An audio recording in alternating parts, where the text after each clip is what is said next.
August 13th, 10:41 a.m. Supreme Court of Judicature, Valentine Chamber 3. I am so sorry, Susato. I should have told you about the toxin. Ray. You have a strong sense of responsibility, I know. That's why you decided to shoulder the burden alone. No, that's not it at all. I was scared of my failure coming to right. That's all. So I hope to retrieve the substance from the Englishwoman before anyone found out.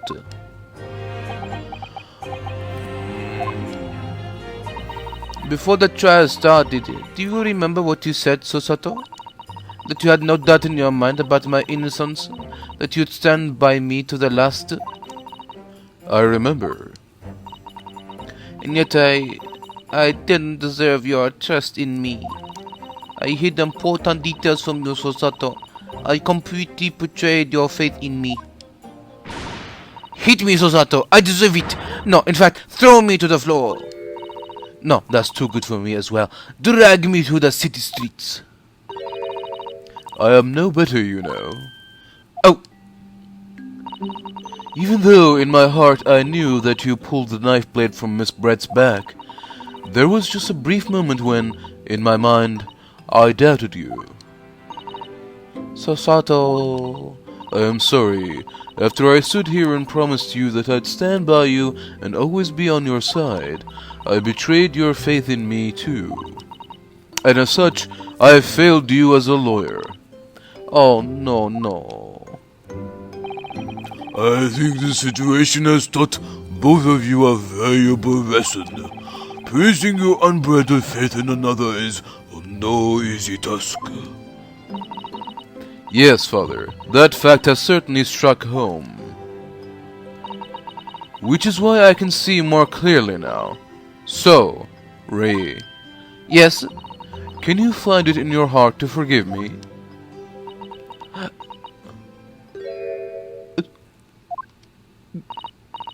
Oh, Susato. You know you'll always be a garant-dashing warrior in my eyes now. Oh, Ray.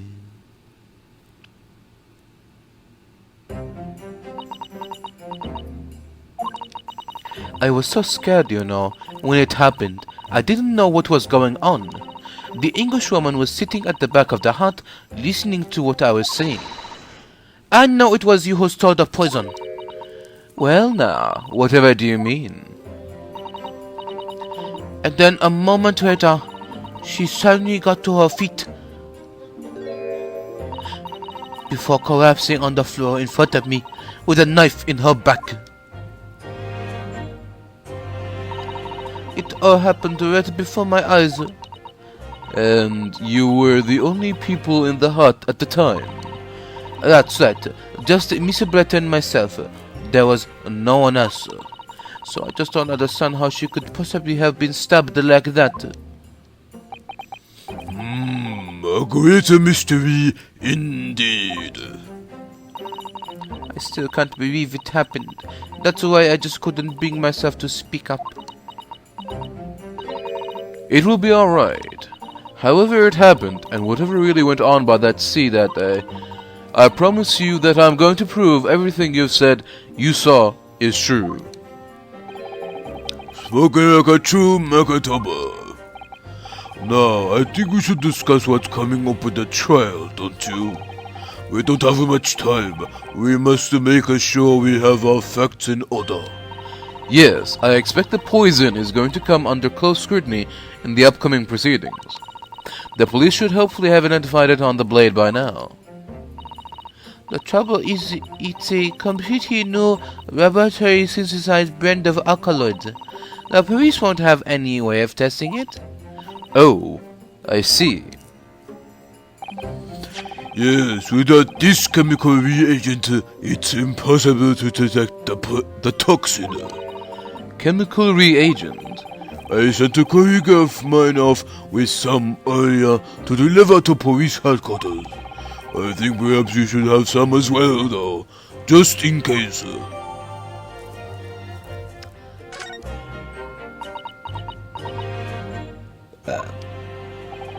What's the matter, Susato? You're suddenly very quiet. It's this newspaper article. Exclusive. Deadly poison stolen from Yume Medical Research Laboratory. I'm wondering how the information got out, given that it was a government secret. It was the Englishman was doing. What? It was when the professor and Sasaki-san were being interviewed at the laboratory. That so-called English lady swarmed in, and without any compunction said to Professor Mekatoba, "Oh, Professor, surely your guests would love to hear about your work on that substance, huh?" It put me in a very awkward position, to be frank. But Sasaki-san's curiosity had been piqued, so I had little choice but to give him a cursory introduction. So then, Sasaki-san knew about the poison? Yes, it's highly likely that the reporter who was writing up the story about us would have caught a glimpse of the toxin, too. This Menimemo-san. By the way, did that reporter join you all when you went to the beach? Oh, no, I don't remember the reporter being there. Indeed, he shouldn't have been. I very much doubt anyone would have wanted him there. Oh? A known criminal had been given permission by the authorities to bathe by the seaside. Sasaki-san pointed out that inviting a reporter might be problematic, so the man was sent back to his office. Yet he obviously didn't go back. He secretly followed the party to the beach and took this very candid photograph. And then presumably he posted it anonymously to the police. Yes, that must be what happened.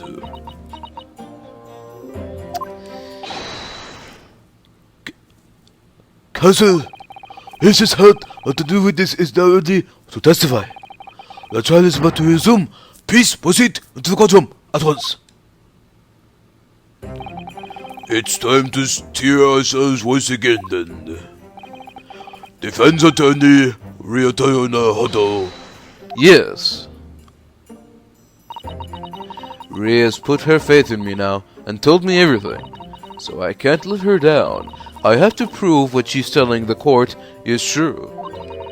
I have to prove what really happened that day.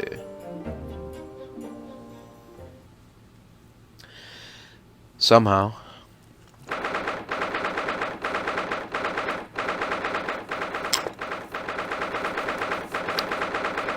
Excuse me.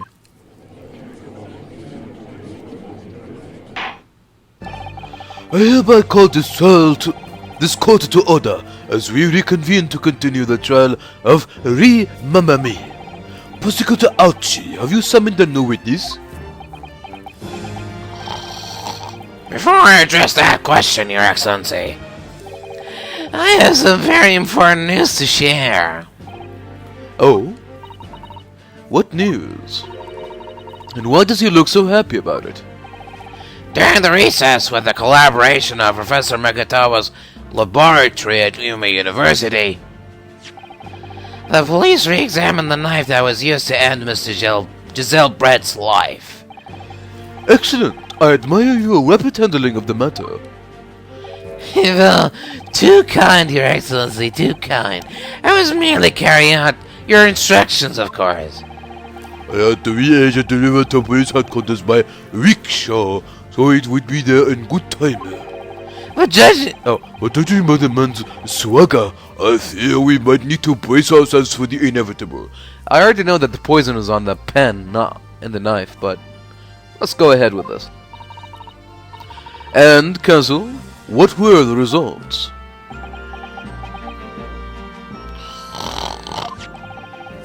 this dagger, which was so cruelly used to end the life of the victim, has no trace of poison anywhere along its blade. What? Are you sure about that? I would stake the reputation of the police on it. With the reagent, the test is extremely simple. They couldn't have made a mistake.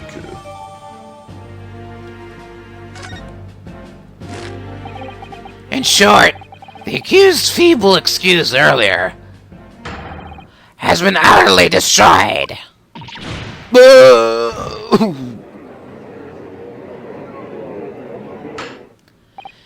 Now, the prosecution is ready to call the new witness. Ah, the newspaper reporter who managed to capture a photograph of the crucial moment. Good. Very well, officer. Bring in the witness. No trace of poison on the knife. But if that's really the case, how could the toxin have entered the victim's body? A mystery to be sure. Witness, please state your name and occupation for the court. Raiten Menimemo of the Shoya News. I'm what people like to call a Journo. What is a journo, father? Do you know? It's simply a contraction of journalist. I'm there where the news breaks, putting pen to paper to catch those scoops so they're in print the next morning. They don't call me the hero of the Herald for nothing, but the nice guy of news. Oh, so it was you who took this photograph, was it? But, well, what have we here? I'm sorry.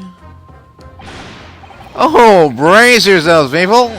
Menimemo senses a scoop in the offing.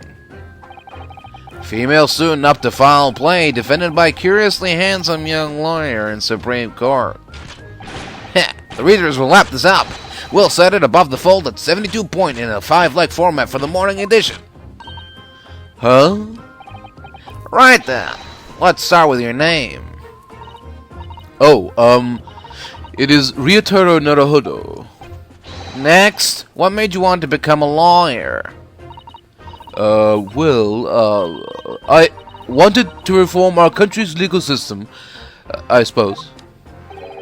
Ryotaro has suddenly become very ambitious, I see. I just borrowed Kazuma-sama's dream for a while. By the way, my name is Takatsuchi Aochi. That's Taketsuchi Aochi. The so-called dark horse of the Supreme Court. My objections strike fear into every defense lawyer's heart.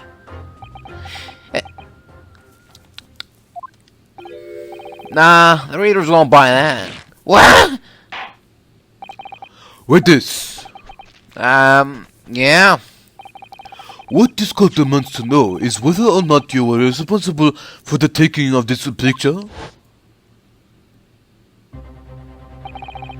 It was delivered anonymously to the Imperial Police Bureau only yesterday.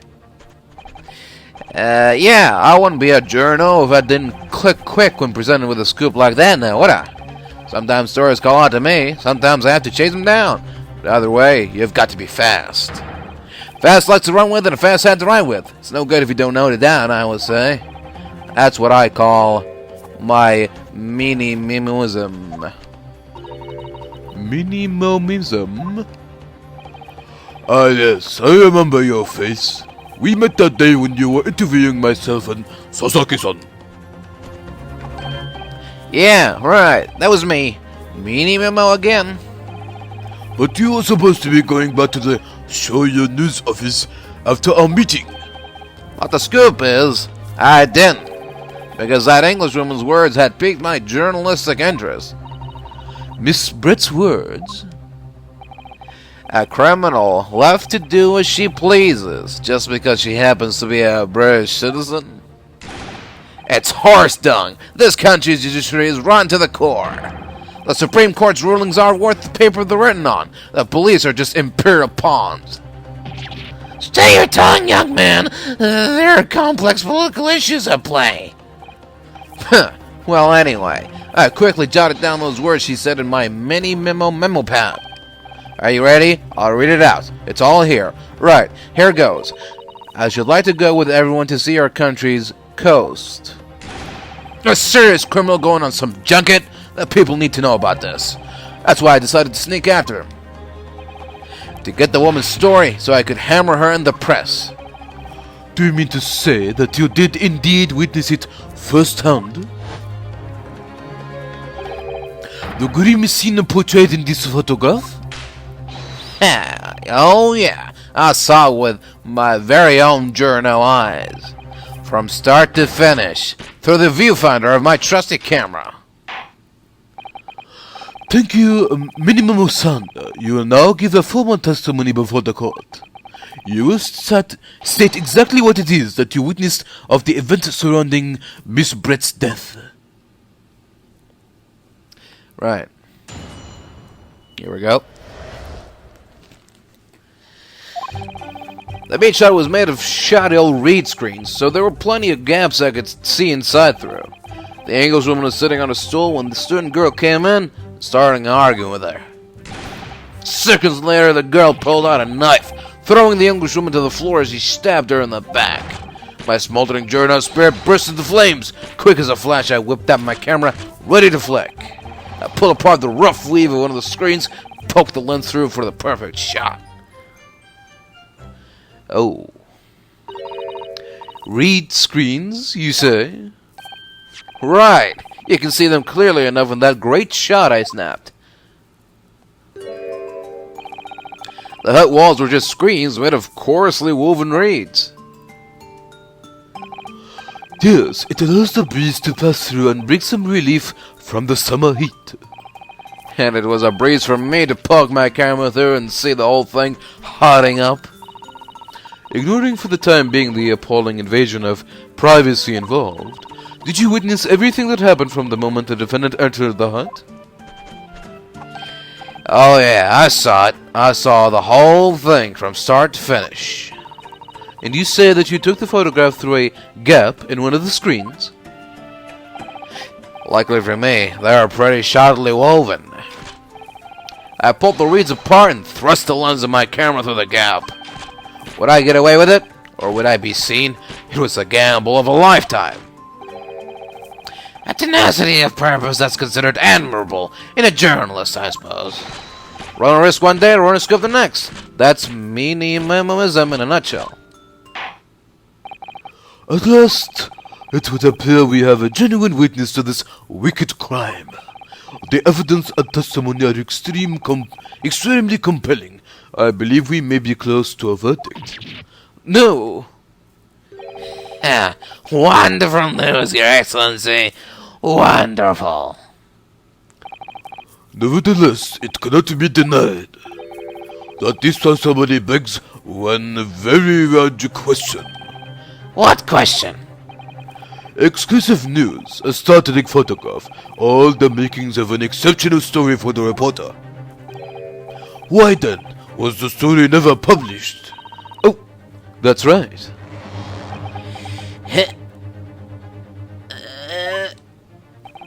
It seems clear to me that there are circumstances at play here that are yet to be understood. Ha! More pathetic excuses. Very well then, Counsel. Proceed with your cross-examination. Yes, Your Excellency. There is more to this reporter than meets the eye. He is keeping something about this case very close to his chest.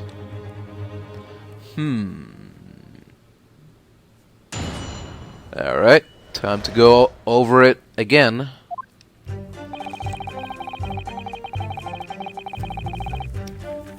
But before we do that, let's examine the new evidence we found. For example, let's examine this.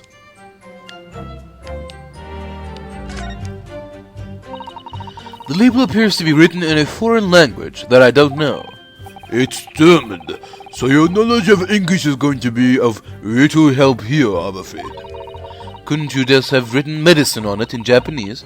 Then we'd all be able to read it. German is the international language of medicine, my dear.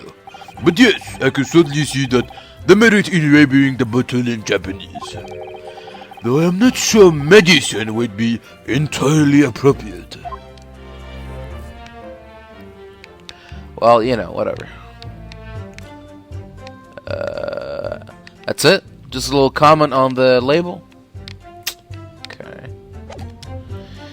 Let's see here. The knife. The grip of the knife. Nope. Nothing. The blood. Ah, yes. This must be the victim's blood. Oh dear. Blood is never a pretty sight, is it? I'm having to fight the urge to run it under a hot tub and get it clean. You've always been fastidious about cleanliness, haven't you? I think this is something else, Father. Really? Just little comments. Okay. It's interesting. I'm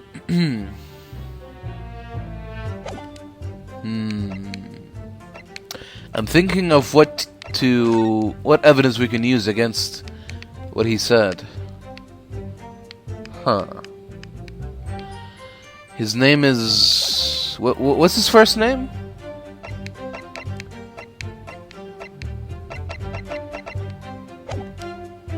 His last name is Menimemo, but... Oh god, if I go all the way to the start... Let's see. All the way to the start. All the way to the start. All the way to the start. Oh, doesn't go that far. If his first name starts with an R, then I think we found the owner of the pen. Okay, so alright, let's press on everything. The beach hut was made of shoddy old reed screen, so there were plenty of gaps I could see inside through. What made you want to see what was happening inside the beach hut in the first place? Call it Journo instinct. Can you think of a better reason? Oh, I don't know. Perhaps because as well as being a proven criminal, the person inside was a young woman. Ah, I see where you're going with this. Brace yourselves, people. He's painting the Journo as a voyeur. It is hardly slander, sir. You had a camera and you were taking pictures without the woman's knowledge. Nope. You got it all wrong, little student boy. Sorry. To my mind, all that was inside the hut was a scoop. Nothing more, nothing less. Scoops know no gender, man or woman, it's all news. That's not even minimumism. It's basic journalism. If only the courtroom was as indiscriminate. Right, so if that's all buttoned up, can we move on? Tell the court then with this. What sight befell your eyes when you looked inside the hut? A sight that vindicated my Journo instinct, that's what. When I pulled back the reeds, I could see it all as clear as day. The Englishwoman was just sitting on a stool when the student girl came in and started arguing with her. So you actually saw Mememi-san entering the hut? Yep, and she was raging like my Journo spirit. And the argument you mentioned, what was that about exactly? You stole it, I didn't steal it, that kind of thing. Talking about the poison, I suppose. The student girl walked right up to the Englishwoman and really started laying into her. I mean, if she had laid into her anymore, there would have been eggs. The man should have been an author. His descriptive talents are wasted on journalism. But the student's ranting fell on deaf ears, like a Japanese person listening to English for the first time. He really ought to work on his similes. What? Similes? First, though, to be honest. Similes. Anyway, the point is, that woman in the dock was mightily angry. And her temper finally got to the better of her, it seems. Dear me. Which was the climactic moment that I caught on film. Seconds later, the girl pulled out a knife, throwing the Englishwoman to the floor as she stabbed her in the back. Do you swear before this court that you actually saw the precise moment when the stabbing took place? Ha! The precise moment? I didn't see just that. I saw the whole hellish scene play out, from start to finish. I have here a simple plan of the beach hut. Perhaps you could use it to explain to the court exactly what you witnessed.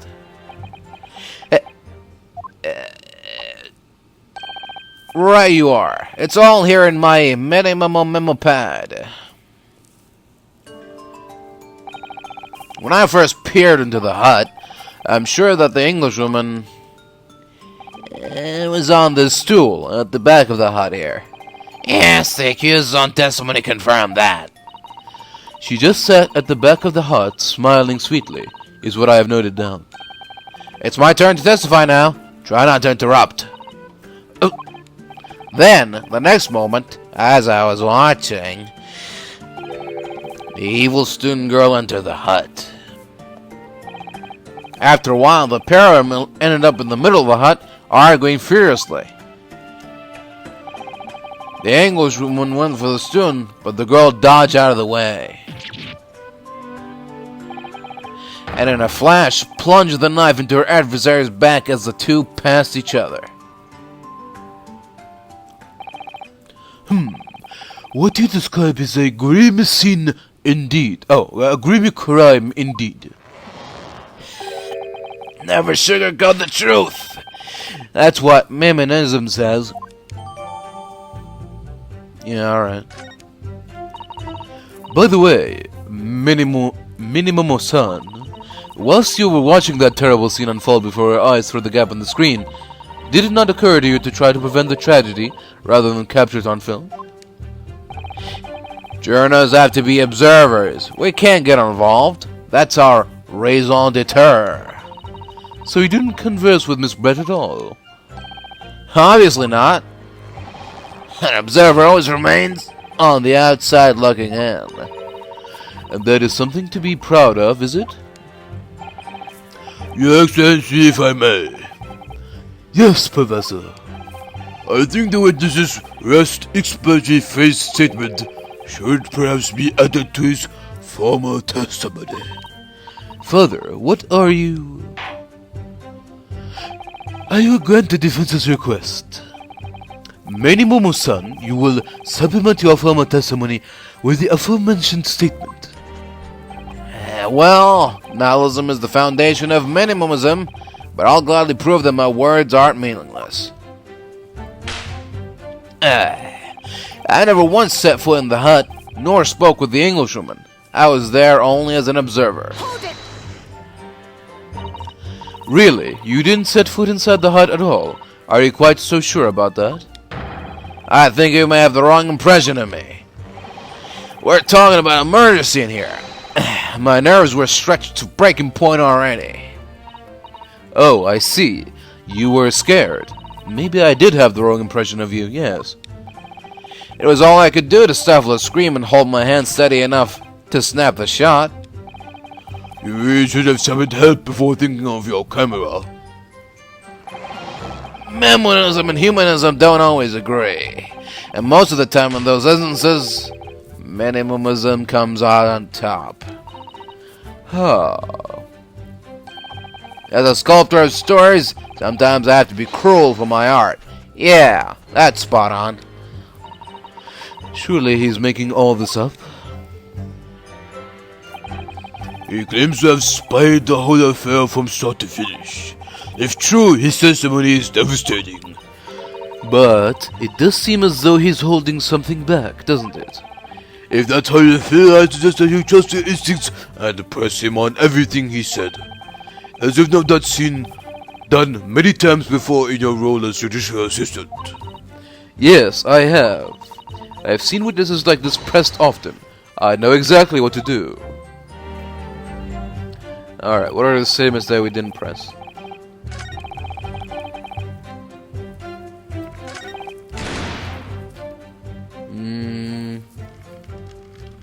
Yeah, we pressed that statement, I think. There we go. My smoldering Journo spirit burst into flames. Quick as a flash, I whipped out my camera, ready to click. The court is fully aware of your desire to capture the incident on film, I'm sure. But why then did you choose to post the photograph anonymously to the police?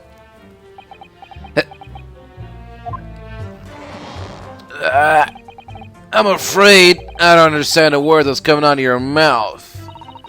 I'm asking why, as a journalist, you decided not to make a story out of the incident. Think of me as a sculptor. A sculptor who makes art of the sordid private details of other people's lives. But I never discuss my own personal life on principle. I mean, that's basic minimalism. Is that something to boast about? No doubt your burning desire to see the truth exposed and justice done was what motivated you. That's it. That's brilliant. My burning desire to see something or other exposed. There has to be a good reason why he didn't think to write an article about what he saw, though. By your admission, you were outside the hut. How then did you manage to take the photograph? Ah, yeah, that. I'm glad you asked. I pulled apart the rough weave of one of the screens and poked the lens through for the perfect shot. Hold it! But the two women inside didn't notice? Ha! Obviously not. If they had, where would I be right now? In jail, that's where.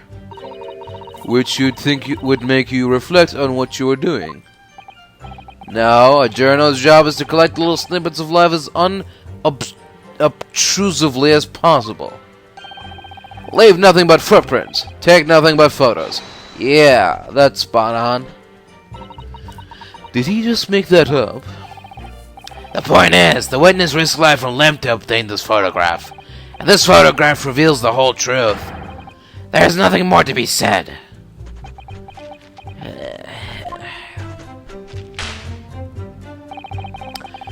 Right. I'm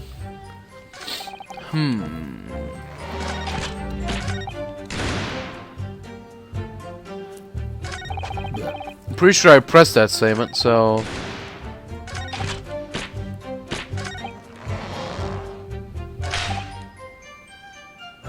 Alright. I'm gonna go on a hunch here. Objection!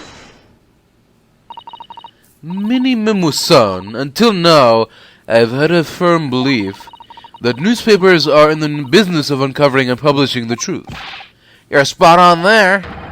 The press doesn't lie, which is why I'm proud to wear the emblem of the Shoyu News on my arm. In a way, that's more minimalism. Sadly, though, it seems the journalists who write for those papers don't always share the same passion for the truth. Oh, is the newspaper is that what's on?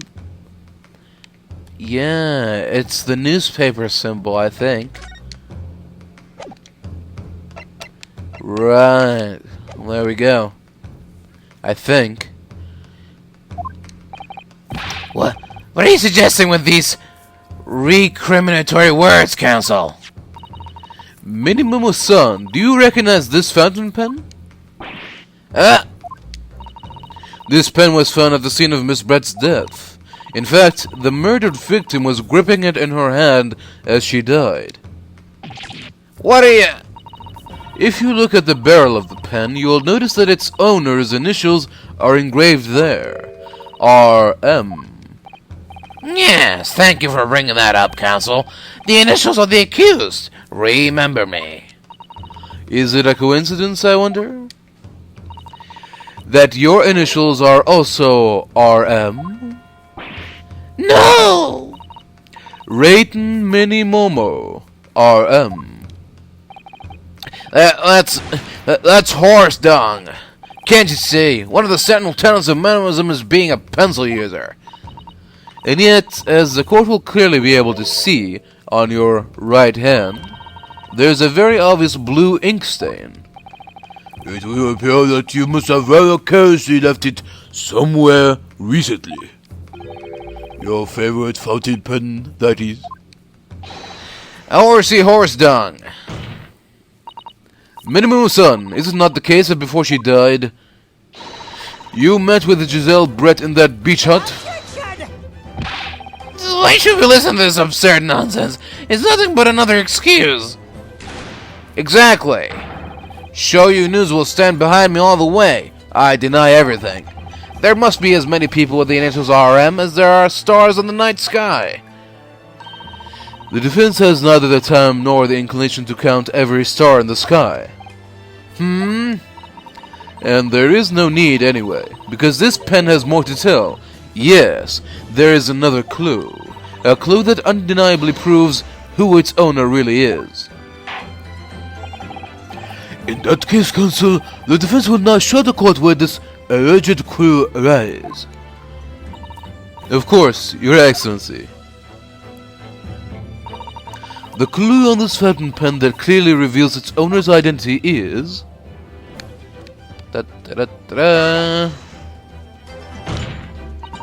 As well as the initials, there's also an emblem on this fountain pen.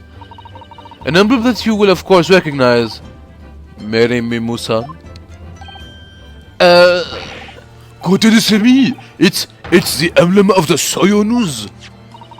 In other words, the owner of this pen is an employee of the Shoyu News, whose initials are RM. Suddenly the stars in the night sky don't seem so numerous, do they? Well, Menimemo-san, how do you respond?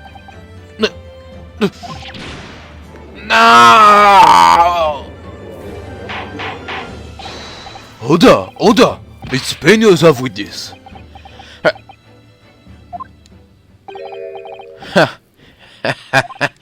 So, this is how the mighty Supreme Court works, is it? Using coercive tactics to have well-meaning citizens reveal harmless secrets? I've used nothing but honest tactics. Alright then, fine. I won't try to hide it anymore. Yeah, not long before that grim tragedy unfolded, I, a Shoyu News reporter on behalf of the public, conducted an interview with the Englishwoman. An interview? You never mentioned this before. What exactly was this? As I said, it was before that evil little student girl showed her face in the hut. It couldn't have lasted more than 2 or 3 minutes. That's all. It was just a brief exchange. But it came to nothing. And as we Menimemo always say, the people don't pay their dues for unworthy news. However insignificant you deem it to be, this court cannot overlook the meeting between yourself and the victim. You will testify now under oath about the precise nature of this meeting and what transpired. Got it. Yeah, alright. But on one condition. Condition? In all good conscience, I couldn't speak out alone about this. You need to call back the earlier witness, Suseki Natsumi-san. Suseki-san?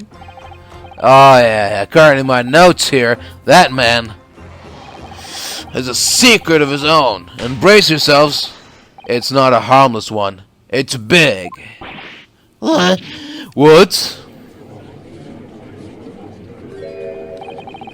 Menimemo states that one man's secret is every other man's front page story. Very well, I will grant the witness's request in this instant. Officer, summon the earlier witness back to the stand. Suseki-san, hiding something?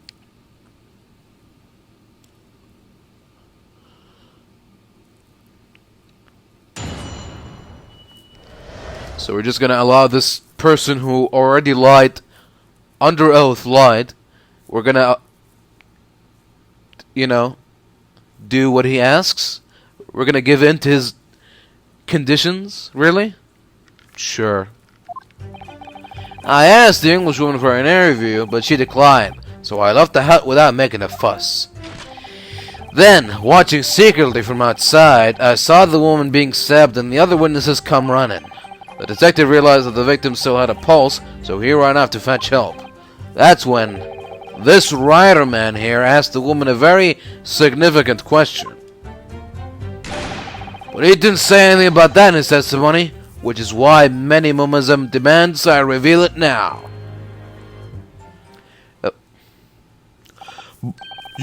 You mean to say the victim? The victim regained consciousness? And when she did, you You decided to ask her a question? That is, true, yes. He did. That's not all. The woman gave him a very definite answer. An answer that incriminates the accused. The hell? This is preposterous! Why am I only hearing about this now? Why didn't you mention this before, you yokel hack? It wasn't even a conversation! Yes, I did pass the Wuthering English Rose a question. I don't deny it. But she could no longer speak. She was barely conscious even. Counsel for the defense, I expect a thorough cross-examination to be conducted here. This court must and will know the truth. Absolutely, Your Excellency. The reporter is claiming that Miss Brett implicated Ree somehow? What on earth could have happened in that hut? Well, he's still not telling us what. I asked the Englishwoman for an interview, but she declined. So I left the hut without making a fuss. You just said that... He just told us that he sat with her for 3 minutes. And now he's saying that she declined? You asked her for an interview, you say? Well, of course I did. I wanted to ask her about the incident she was involved in at the end of last year. About the case in which Dr. John H. Wilson lost his life? That's not the way I phrased it. Menimemoism calls for straight talking. Why did you murder Dr. Wilson? Is how I put it to her. Yes, that sort of talking is as straight as a ruler. Ask every question as if you're asking for a menu in a restaurant, I say. It's the best way. A veteran of the paper taught me that. And how did Miss Brett answer? With one simple phrase. Mystery is a woman's charm. That told me, so I waltzed right out of there. Really? Something about that doesn't quite seem to fit together. Leave every room as if you're waltzing in a dance hall, I say. It's the best way. A veteran of the paper told me that. Then, watching secretly from outside, I saw the woman being stabbed and the other witnesses come running. That was very persistent of you, considering that Miss Brett had just turned you away. Persistence wins the prize. Any memonymist will tell you that. Let them think you're left. Let them think you've left, then just when they lower their guard, that's when you swoop in for the scoop. And the fruits of your labor are all too apparent in this telling photograph. Though I'm sure the young yokel student would rather not be reminded of this damning evidence. Actually, it is thanks to that photograph that we managed to identify this witness. And now that you found me, I'll tell you whatever you want to know. I've got nothing to hide. I'm sure. Please do go ahead, witness. The court is eager to hear what you have to say. Try to stop me. There's a story to tell here, and I'm gonna tell it. The detective realized that the victim still had a pulse, so he ran out to fetch help. And Susaki-san remained behind in the hut. That's right, yep. Well, our other friend here was a blabbering wreck, shaking all over, head to toes, mustache twitching, eyes bulging. What do you expect? You don't know the terrifying troubles that taunted me whilst traveling abroad? Back, behind, baleful, bars, they'll be coming for me, surely. That's all I could think. I felt as though I were grasping for air, drowning in a sea of cold sweat. Poor Susaki-san. His experiences in London have scarred him deeply. As the world seemed to close in around me, I quietly recited a prayer to Amida Buddha. Eternal, emptiness, empty, eternity. The end is coming for me, surely. No sutras are to resound in my courtroom, please. And now we come to the crucial part. That's when it happened. That's when this writer that's when this writer man here asked the woman a very significant question. Hold it! What was the question? Well now, you should hear that from the horse's mouth, I think. Don't you, Mr. Writer Man? Out with it, you yokel hack! What did you say to her? What did you say to the dying Englishwoman? Well, in truth, I'd been catching crabs at the water's edge and building castles in the sand, you see. Well, the seaside is a place to be at leisure, I suppose, even for a grown man. But then all of a sudden, from that little beach hut, a young girl's panic-stricken cries for help pierced the air. I ran up to the beach to see what was happening, to find the defendant leaning over the collapsed victim. As soon as Inspector Hazunaga saw Miss Brett on the ground, he sprinted off to get help. And then, just a moment later, I heard a faint moan, a moan from the dead Englishwoman. I nearly jumped out of my skin! But what did you ask her, Sasaki-san? I asked her, who did this to you? Don't protect us any longer. How did the woman respond? She didn't! She said nothing in response!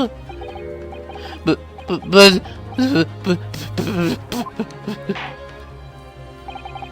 When in the stand, you will answer the questions asked of you unambiguously. Now, without evasion or reticence, I demand that you amend your testimony. I will! I asked her who did this to you, but she never replied. So you tried to find out who the culprit was?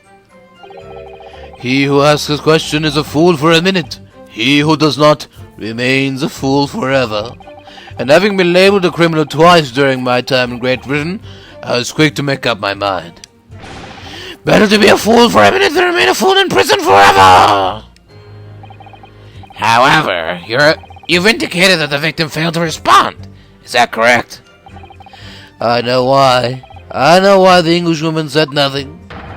She was ignoring me because of my stoop and moustache, because I'm Japanese! Oh dear, Sasaki-san has really developed a dislike for the English, it seems. Having read the report on his time in Great Britain, I can't say I'm surprised at his xenophobia. But the Englishwoman didn't ignore you at all, did she, Mr. Writer Man? Well, yes, alright. She did respond in a manner of speaking, I suppose. She just lifted a trembling finger and pointed in the direction of the defendant. Hold it! Miss Brett pointed a finger at the defendant. So, Sasaki-san, is that really true? It's not easy to stand here and say this, but when we first entered the beach hut, the Englishwoman was sprawled on the floor before us, with the student girl standing on the far side of her. And when I asked her who did this to you, the Englishwoman summoned her last ounce of strength to point a trembling finger at the back of the hut, which was, it can't be denied, in the direction of the student girl who stands accused today.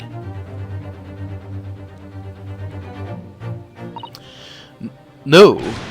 Sasaki-san, why on earth did you neglect to mention this in your original testimony? Fiddlesticks, I say! This is not a British court of law. You will respond in Japanese. Yes, yes, of course. The Englishman did point her finger towards the back of the hut, but I was trembling, and she was trembling, and everything was a blur. And thinking about it, I feel as though perhaps she was pointing in a slightly different direction. Actually, no, not slightly. In a very different direction where the student girl was standing. To somewhere at the back of the hut, where nobody was standing at all. You mean that your memory of events and the direction in which the victim was pointing are both unclear? Yes, that's it. Unclear. I'm very, very unclear. Your Excellency, surely this proves the matter beyond all reasonable doubt. Yeah, the woman may barely have been conscious, and yes, perhaps her finger wavered slightly. But there can be no doubt that this was an attempt by the victim to confirm the identity of her assailant. Why? Because as the court can see, there was no one other than the accused in the direction the victim was pointing. It is now abundantly clear that no one besides the accused could possibly have committed the crime. I am inclined to agree, and in the absence of any credible argument to the contrary, I believe we can now conclude this trial. No! The headline's writing itself. Dashing lawyers' hopes dashed. 92 points across the whole page. We'll do an extra edition. This is a serious blow, Susato. Unless we are able to identify the true culprit and substantiate our claim with evidence, the judge will give his ruling and the trial will be over. But that is impossible, Father. We don't even know how the crime was committed yet. Impossible though the task may seem, we have no choice. We must think back over everything we have learned thus far. Somewhere in all those details, I am confident we'll find the clue we need. Ree gave us her account of how events unfolded in the defendant's antechamber before the trial resumed. She told us what happened at the precise moment Miss Brett was killed. The Englishwoman was sitting at the back of the hut, listening to what I was saying. And then a moment later, she suddenly got to her feet before collapsing on the floor in front of me, with a knife on her back. How could Miss Brett have been stabbed in the back in a beach hut that was empty but for herself and Ree? Somewhere amid all the information we've gathered so far, there must be an answer to that question. I take it then that the defense has nothing further to add? So, the gallant yokel student's luck has finally run out. I can't say I'm surprised. In that case, I am ready to deliver my final verdict on this matter. This is a crucial turning point now. If I can't establish what really happened, it is over. Where was the real culprit hiding? And how did he or she stab the victim? I can think of something.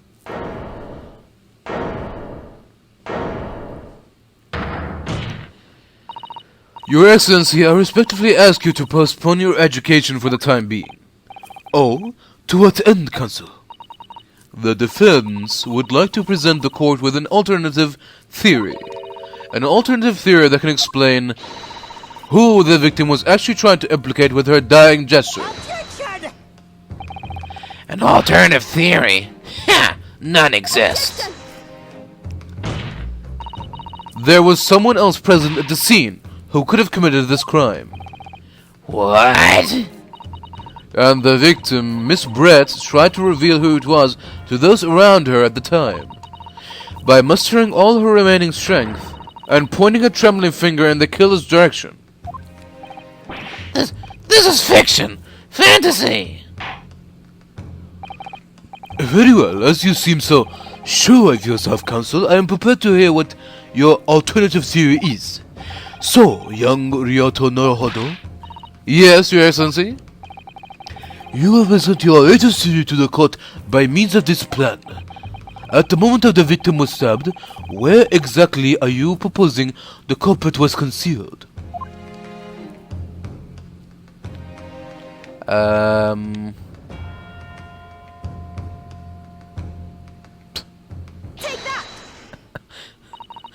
Naruhodo-san would never give up, and I am a Naruhodo now.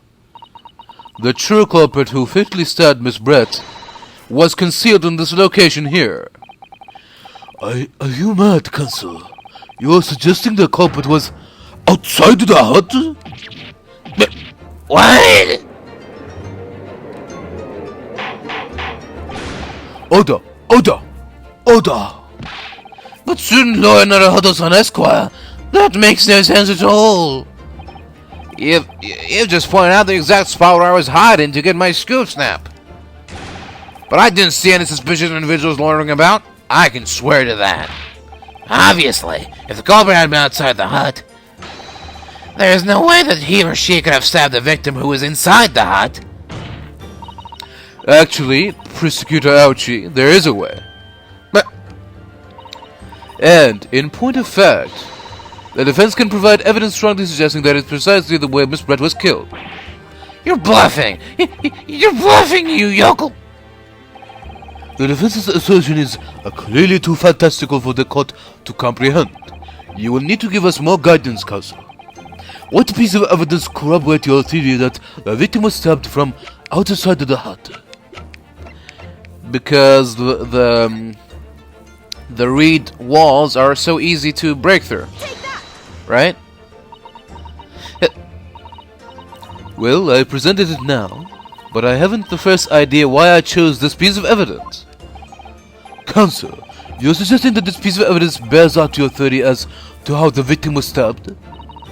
It's something of a windfall, Your Excellency. I think the word you were looking for, counsel, was downfall.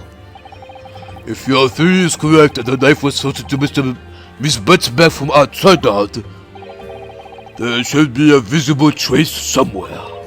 A trace? Yes, on the hut itself. Armed with that idea, I must look through the court record again. Your Excellency, the defense would like to present a different piece of evidence. Go ahead. What piece of evidence corroborates your theory that the victim was stabbed from outside the hut? Ah, yeah, there is a tear. I mean, they both prove the same points. Come on. There we go. The original photography put at the crime scene? Yes, it is clearly visible in this print. The trace of the fatal thrust that was delivered from outside the beach hut. Do you take us for fools? There's no hint of any such thing. I'm not so sure that everyone present would agree. Someone, at least, appears to have noticed what it is that I'm referring to. Counsel, once again, I must call on you to be explicit for the court. Where on this photograph is the trace of the stabbing which you claim took place from outside of the hut? There we go. Look closely just here. In the screen at the back of the hut, you can see the effects of a blade having been forced through the reeds. No, I can't. I can't see any such thing. It is true that the hut in question had 4 walls that you'd expect. However, by parting the reeds, a knife blade could easily penetrate them. This is extraordinary. Yes. The true culprit actually stabbed the victim from outside the beach hut. Oh. Out of everyone present at the scene, there is only one person who could have done that. Only one person who was directly outside the hut when Miss Brett was killed. Raiten Menimemo-san, it could only have been you. Oh! This preposterous idea leaves me almost speechless. Just look at the photograph again. The victim lies almost exactly in the center of the beach hut. Does she not? Are we to assume, as part of this farcical scenario, that the assailant was a knife thrower? No, of course not. We're not? If you recall the testimony of the defendant about the events just before the victim's death. Inside the beach hut, I confronted Miss Brett. But she just sat on a stool at the back of the hut, smiling sweetly at me as if she knew she was untouchable. A stool? Have another look at the photograph. The slit in the reed screen. would align perfectly with the back of the person who was sitting on that stool. My word! So, in fact, the victim was... Killed while sitting on that stool by a stab wound to her back delivered through the read screen. Having been attacked, Miss Brett rose to her feet instinctively, but then, unable to speak, she collapsed on the floor in the middle of the hut, before the defendant, Mabami-san's appalled eyes. And that, Your Excellency, is the truth of what happened on the beach that day.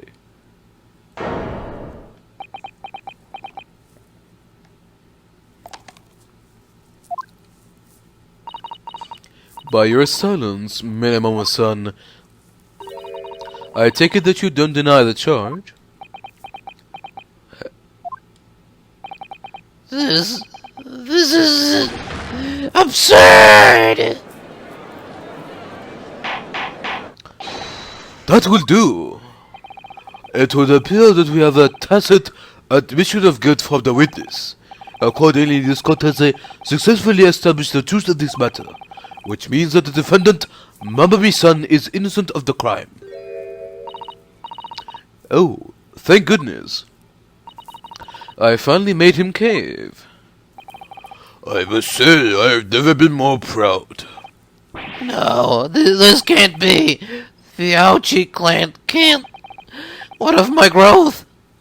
My growth of hope. It wasn't all an apparition. I can't accept this. I won't. I see no reason for the continuance of this trial. I will therefore move to conclude proceedings by delivering my final...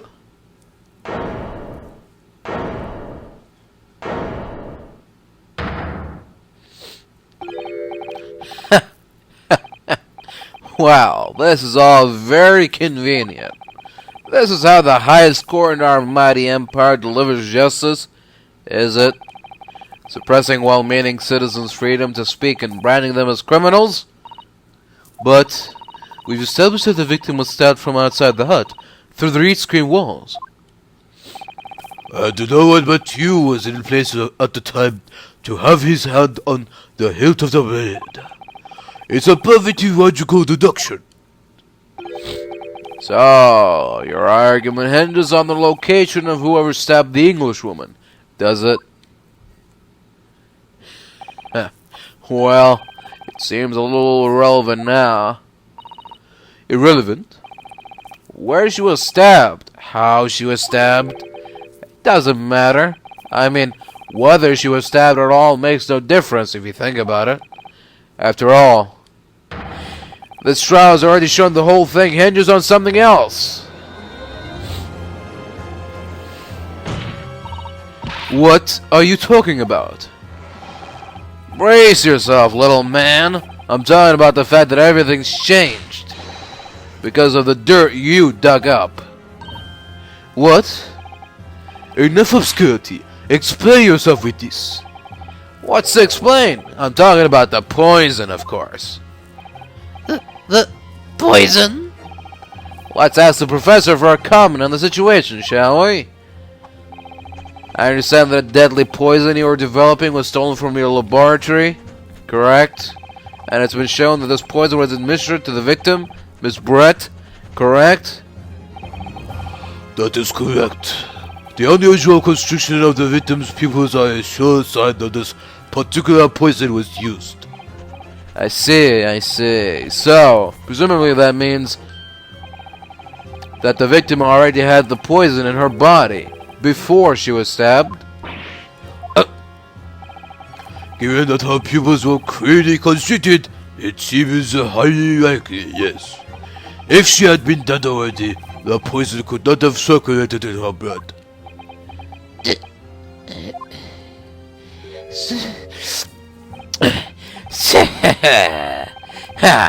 How refreshing to hear the argument of a metropolitan mind. Precisely! It matters not a jot who stabbed whom and whose back and with whose blade.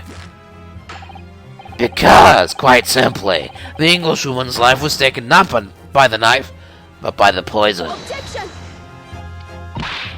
But that can be explained by the poison being on the blade, as I already... Forgotten already, have we, yokel? During these very proceedings, the lavatory of the professor at your side assisted in proving that the blade of the weapon used to attack the victim had no trace of poison on it whatsoever. So let me get this down. The facts, as skillfully established by the defense in this trial, turn out to be a headline-making red herring. Is that about right?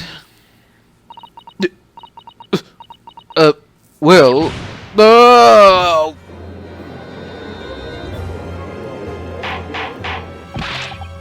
Order! But where does this leave us? How, in that case, did the poison enter the victim's body? There is an undeniably obvious answer to that. The lady most likely imbibed it. You mean she drank it? Have a look at the photograph here. As you can see,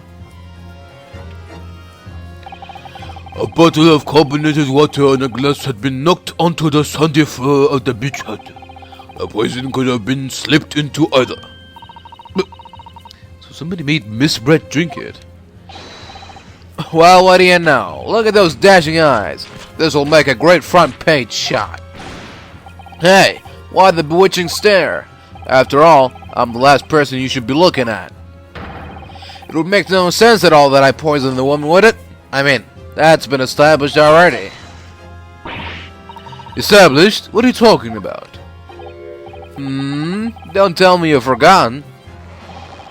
That's a little hard to believe, given the person who established it was you. Me? What on earth does he mean? Oh, let me capture those white eyes. This is prime press fodder, this is. It would seem this trial is not destined to end yet after all. I hereby call upon the witness to give further testimony. That's great, that is. Let me get a shot of that magnificent beard, Your Excellency. You claim it to be impossible that you are the one responsible for administering the poison to the victim? You will explain to the court in your testimony the basis upon which you make such a claim. I'm a Journo and I'm a man. I've never tried to run or hide from anything in my life. And I'm not about to start now, because that's minimumism. For a brief moment, I thought it illuminated the truth, but it slipped right back into obscurity again.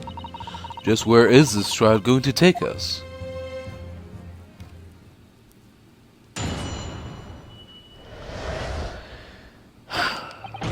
Oh yeah, I stabbed the Englishwoman, and it's that very fact that proves I'm innocent.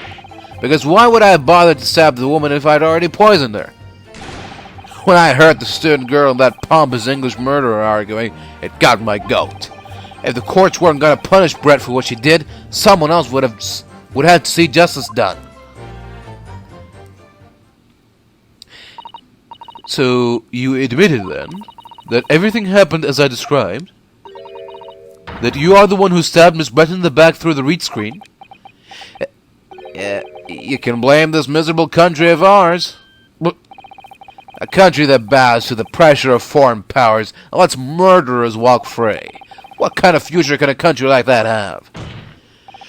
That's why I did it. I did what our pathetic leaders didn't have the guts to do. Slap bang in the middle of that charming lady's back. I plunged the blade of sweet justice right in there.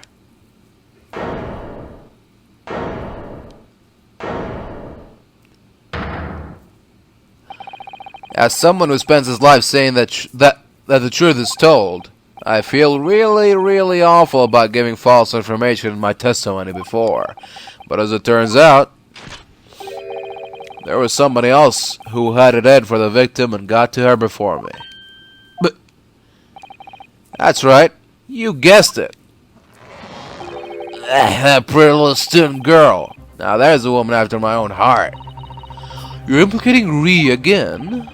She's the one who gave the poison to the Englishwoman under her pitiful existence. And suddenly, snap, this Journo here is off the hook. The argument is sound, certainly. If the witness had administered the poison himself, he need only have waited for it to take effect. Subsequently, stabbing the victim in the back would have been entirely nonsensical. And therefore this reporter had nothing to do with the poisoning. Yes, it's all quite logical. That's right, it is. Logical and true. I'm glad you've all seen the light. Justice at last. This is unbelievable. And after I'd made so much progress in proving his guilt, is he going to get away with it now?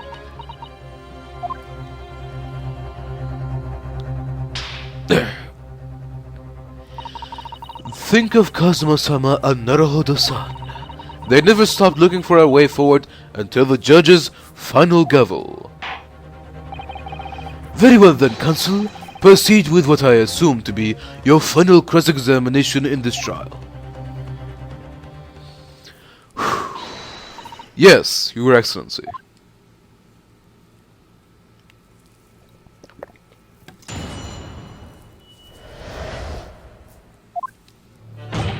Oh yeah, I stabbed the Englishwoman, and it's that very fact that proves I'm innocent.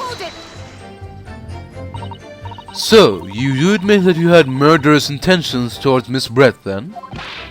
Ha! The woman's very existence offended my sense of justice. Your sense of... He's claiming some sort of righteous indignation. She was pure evil! A cold-blooded killer who had committed murder right here on our empire's soil. But did our good-for-nothing government do anything? Not a chance. So I had to step in. Fly the flag of justice. Put things right for the people. Yeah, it was my civic duty. That's what drove me to do it. So in summary, murderous intentions then. Whatever you want to call it, the point is this. That Englishwoman was a blight. So I had to do what was right. For society. Yet a real wrong was done by the student girl in the dock, a crime for which he must pay. Obviously, because the poisoning was nothing to do with me at all. Because why would I bother to stab the woman if I'd already poisoned her? So you still maintain that you didn't give the poison to the victim? Obviously, that'd be like putting a belt on your trousers when you're already wearing a bracer like these.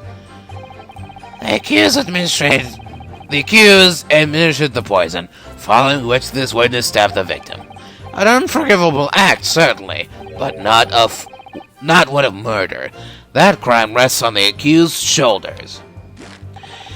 That is how the law works, you see, yokel.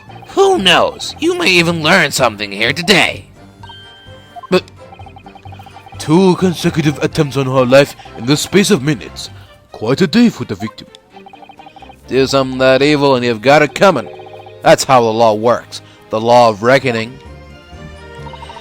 That is not the kind of law this court upholds. You will reiterate why you were compelled to stab the victim then, witness? When I heard the student girl and that pompous English murderer arguing, it got my goat. What exactly were they arguing about?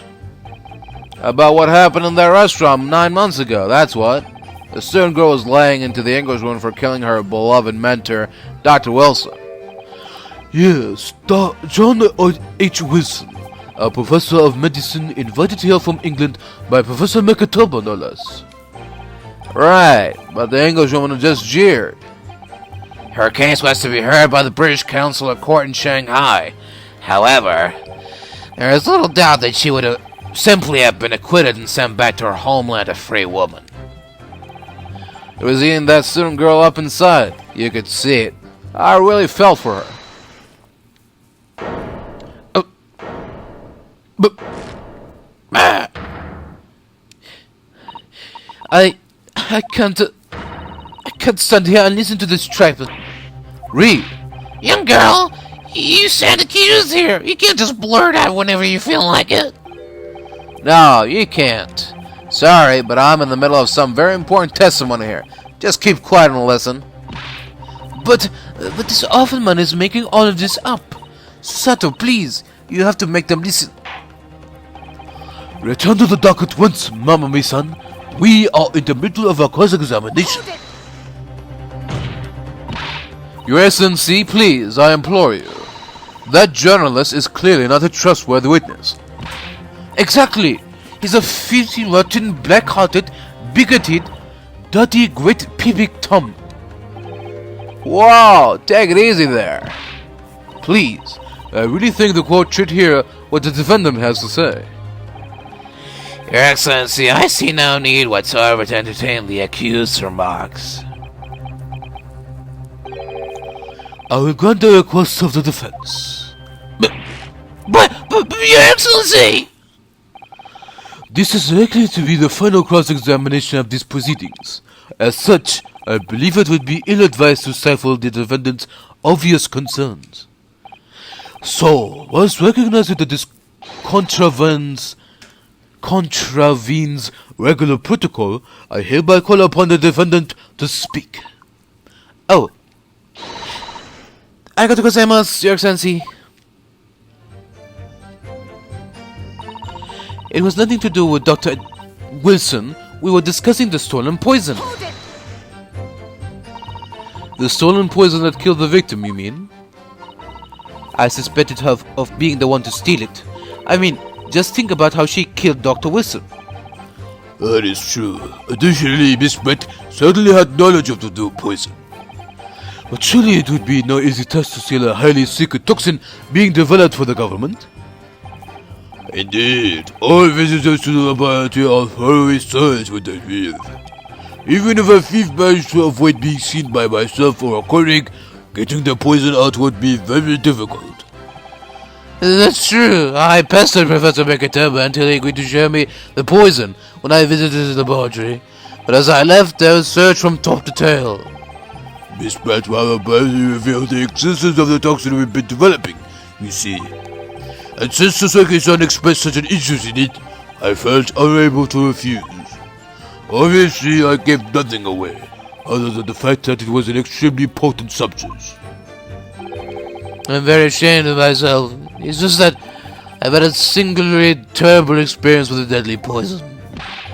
I wanted to look my old enemy in the eye. Surely you can understand that. To find out if my suspicions were true, I confronted Miss Brett about the poison. I told her that if there were to be an incident involving it somehow, it wouldn't just be the university. The military would be dragged into it. The whole government even. It would be a complete disaster. And how did Miss Brett respond to your concerns? She just curled those beautiful lips of hers and said she didn't know the first thing about it. In English, actually. Ah, yes. Menimemo-san, one small question if you don't mind. I do mind. Can't you see I'm busy? Clearly you were outside the beach house listening in while the defendant and Miss Brett were conversing. Presumably then, it was you who wrote this article about what you had heard. Exclusive, deadly poison stolen from your medical research laboratory. The story was published in this morning's edition of Shoyo News. The details are too accurate for it to have been written by anyone else. Sorry, don't know what you're talking about. Yes, look at this. The entire article is almost what I said to Miss Brett, word for word. Well, Menimemo-san, as a journo and as a citizen of a free country, I don't have to reveal my sources. That is a founding principle of Menimoism. Father's clearly right about this. That reporter did write that article, and he based it on what he overheard from outside the hut. So that's what it was all about. You were trying to cover up the fact that you were listening in? That's why you came up with that stinking story about me arguing with her? Shut up! My stories never stink! Look, whatever you say, little girl, it doesn't alter the facts. Your Excellency, there is something I want to say, and I want it to go on record. Very well, you may amend your former testimony.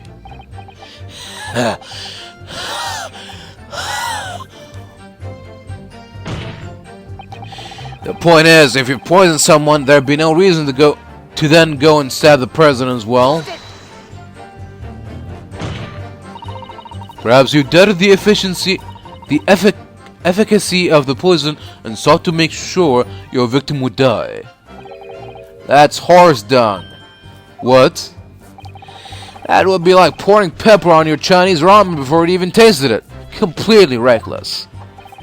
Although, it might surprise you to learn that I'm a bit of an impetuous pepper pourer as it happens. Once the victim had taken the poison, she would have been only minutes away from death. And yet, this man then proceeded to stab her in the back as well. There has to have been a good reason for that. If it was the reporter who gave the poison to Miss Brett, the query, he must have done it prior to entering the hut. Yes, that is undeniable. But between him leaving the hut and the victim being stabbed, there was one very crucial change in the situation. Sorry, what change?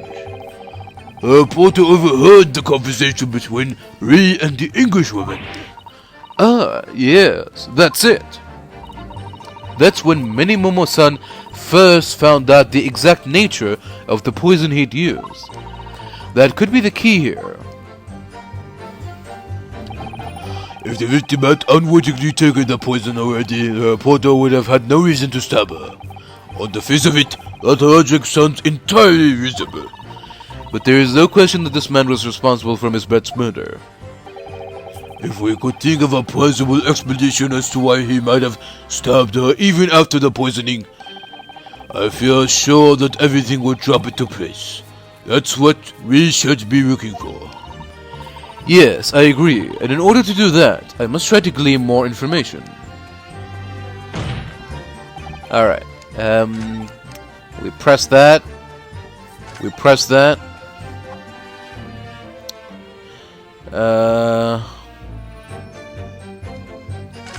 Press that. Press that. Alright. There we go. Yeah. He didn't know about the effects of the poison. Objection! There we go.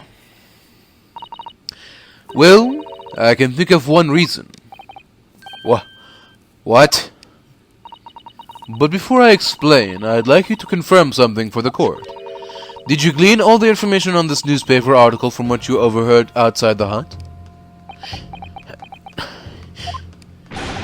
Of course he did. There could be no question of that. After all, when we were all in the laboratory together, all we were told that it was a terrible toxin. And there's one more important fact to consider. According to the witness, Mamami-san's verbal attack against the victim began as soon as she entered the hut. In other words, it would have been impossible for her to have slipped the poison into Miss Brett's drink. Objection! Where are you going with this, counsel? Menimemo-san has made it quite clear that he observed every single thing that had happened in the beach hut. If the defendant had somehow found an opportunity, this man would have seen it. Which means that Miss Brett could have imbibed the poison whilst the defendant was present. In fact, it must have been administered to her before Mamami-san entered the hut. Yes, very articulately put. When I walked into the hut, I immediately started to press Miss Brett about the poison. At which point, Menimemo-san overheard some worrying information. Worrying information? What worrying information? The information which he subsequently included in his newspaper article, namely, that the poison was being developed in strict secrecy and that it couldn't be readily obtained. Absolutely. In fact, that's quite an understatement. The only possible place it could come from is my lab. And furthermore, anyone afflicted by the poison would exhibit telltale signs in death. The extreme constrictions of the pupils. Yes, it's quite stark when you see it. There are other poisons that show similar symptoms, but not among new substances that are undetectable.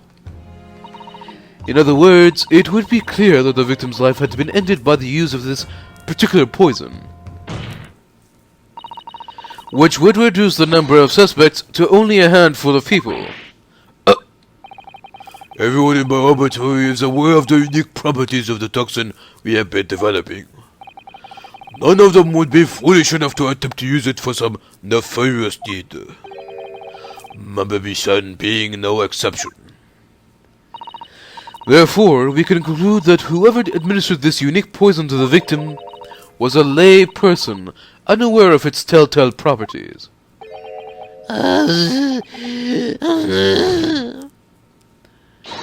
In other words, someone like you, Raiten Menimemo.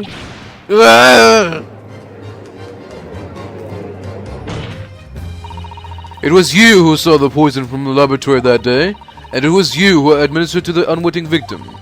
But you quickly realized that it was a terrible mistake. Because the poison caused such unusual symptoms and was so traceable?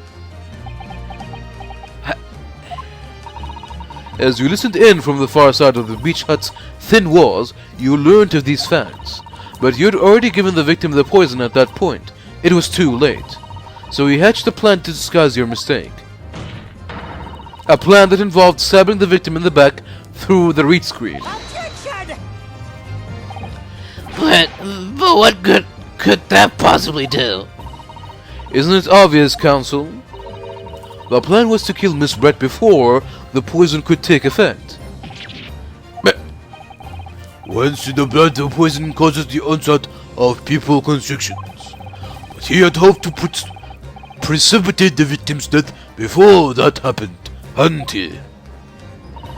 Exactly. Because without any revealing signs of the new secret poison's use, no one would ever have suspected. This is extraordinary. Yes, the effects of the poison meant it would be too easily identified, so the killer had to mask its use. Which he attempted to do by plunging a knife into the middle of the victim's back.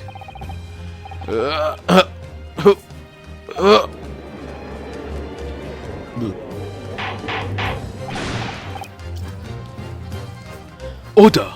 Order! Order! The argument presented is sound. The court is satisfied that it warrants consideration. Does the prosecution have a counter-argument it wishes to put forward? Well, there are a number of them. I mean, yes, I counter completely. The prosecution's evasive response clearly shows that in much the same way as he nurtures the remnants of his top knot, he is clinging to lost hope. Lost hope!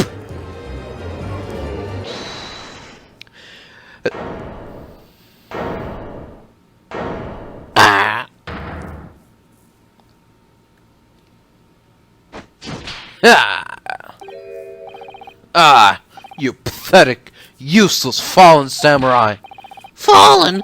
Who are you calling fallen? I don't need a counter-argument. What are you talking about? It should be blatantly obvious. I stole the poison, you say. Gave it to the victim, you say. Stabbed her, you say. Lots of fine theories. But I don't need a counter-argument because you don't have an argument yourself. Where's your evidence? But yeah, you make it all sound so plausible, don't you? But without evidence, it means nothing. Whereas I base my news on facts. Facts? What do you mean? Explain yourself. I mean, what the professor said earlier in this trial. It's all here, in my many memos. Every word, every slip of the tongue. All noted. That's what the Shoyu News is famous for. It's the power of the printed word. But surely it would be no easy task to steal a highly secret toxin being delivered for the government. Indeed, all visitors to the laboratory are thoroughly searched when they leave. Even if a thief managed to avoid being seen by myself or a colleague, getting the poison out would be very difficult. How's that then? Blowing the story wide open? See? I, Raiten Menimemo, a mere reporter from the Shoyu News, couldn't possibly have stolen that poison from the professor's laboratory. Yes, you could have. I already know how. But there can't be any question of it. He must have stolen the poison that day. He stole it and used it to kill And if that is the case, as you've identified, the poison itself is the definitive evidence we need. Because whoever stole it from the laboratory that day is the true culprit here. What's your point, you annoyingly handsome country bumpkin? My point is this. There's one way that you, Menimemo-san, could have stolen the poison that day. But I have heard enough verbal conjecture now, thank you. What the court must be shown is evidence. What proof do you have that this witness stole the poison on that day in question? Take that! The proof, here, Sensei, is this fountain pen. A fountain pen? How could that possibly be relevant? These magical pens somehow seem to have enough ink to write many thousands of kanji characters. I believe they arrived in our country for the first time some 15 years ago now. Pah! I swear by a weasel hair calligraphy brush and nothing else. These newfangled pens are merely a fad. Well, as a forward-thinking man of words, obviously I love my fountain pen. Stuck up a soap con of sumptuous ink, and one's work is washed with words in the blink of an eye. That is right. Fountain pens have a small reservoir in the barrel, into which ink is sucked up through the nib of the pen in order to write with later. What does all this talking of sucking up ink have? And just as it is possible to suck up ink into the reservoir, it is also possible to eject it through the nib again, of course. My word, can this really be? Well, Menimemo-san, when you saw the deadly poison before your eyes in the laboratory that day, you used your fountain pen, your very lifeblood, to steal some of it, didn't you? By siphoning the poison up through the nib and into the pen's reservoir. Oh! Objection! More absurdity! That never happened. True, we've heard that there were procedures in place to prevent thefts like this from the laboratory. But would anyone have thought to look inside a fountain pen of all places? No, I am a little ashamed to say that for fear of offending our guests, such a detailed search would not have been conducted.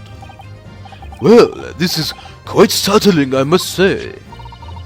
I remind the court that this pen was found in the clutches of the victim when she died. In other words, it was dropped at the scene by Menimemo-san. So the crucial question is, when exactly was the pen dropped? Are you suggesting The natural conclusion is that in your haste to act whilst the victim was distracted for a moment, you dropped the pen after you emptied the poison from it into her glass. Objection! There could be any number of alternative explanations. For example, the witness could have been using his pen to write down details of his conversation with the victim. And when shocked by one of her outrageous answers, the pen fell from his quivering hand. Objection! No, that can't be. If it was, how do you explain why the pen was devoid of ink? What? As you can see for yourself, if you examine the evidence, there would appear to be no ink present in the reservoir. What newspaper reporter goes to interview someone with nothing in his pen? No, the pen was dropped after the poison that filled its reservoir had been emptied into the victim's glass. Witness, what do you have to say in your defense?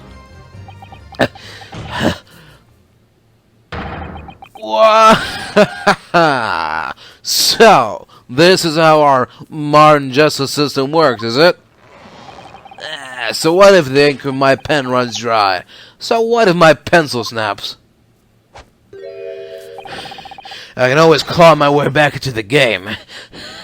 I have plenty in reserve.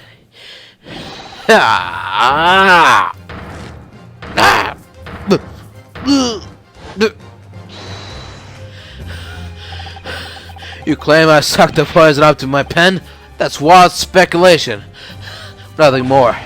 If you thought you could bring down a fine, upstanding citizen with a trick like that. Think again. It looks as though it's going to take one final decisive blow to finish this matter. As I see it, the situation is now very simple. It rests upon whether or not this witness did indeed steal the poison on the day in question. And therefore, it all depends upon whether or not the defense can prove that he did with evidence. Ha! No such evidence could possibly exist. Objection! Menimemo-san, this is how our modern justice system works. What? In the courtroom, evidence is everything. Something you would do well to remember. Because we are well past the point of speculation at this stage, I assure you. Very well then, I call upon the defense to present the aforementioned evidence. This is it then. This will be the final piece in the puzzle. The defense can prove by means of this item that it was the witness's pen that was used to seal the poison.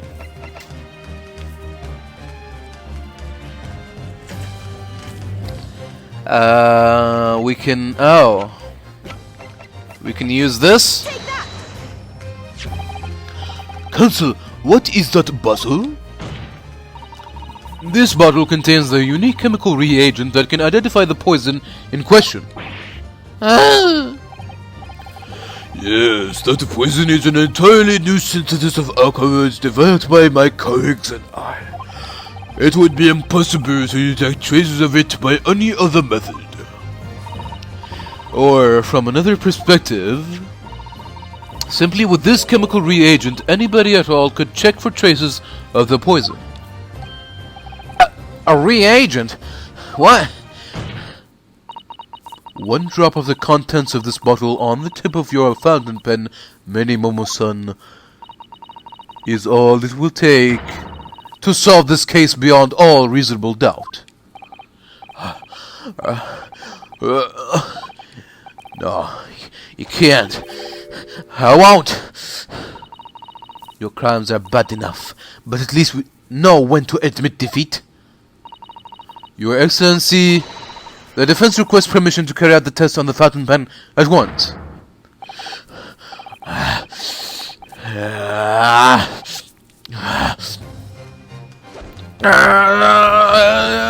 This isn't my fault. The Empire drove me to this, trying to hold the capitalization, but I had my fires where I take up awesome baby pen and shortest fire news in the old name of justice, righteousness, business, packet, justice, many men. Susato, with me. I am there. Yeah.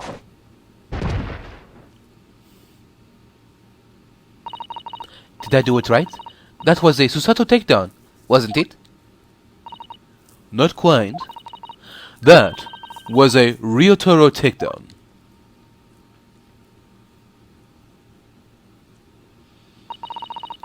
The instant the first drop of the reagent touched the nib of the fountain pen, it was clear to everyone present.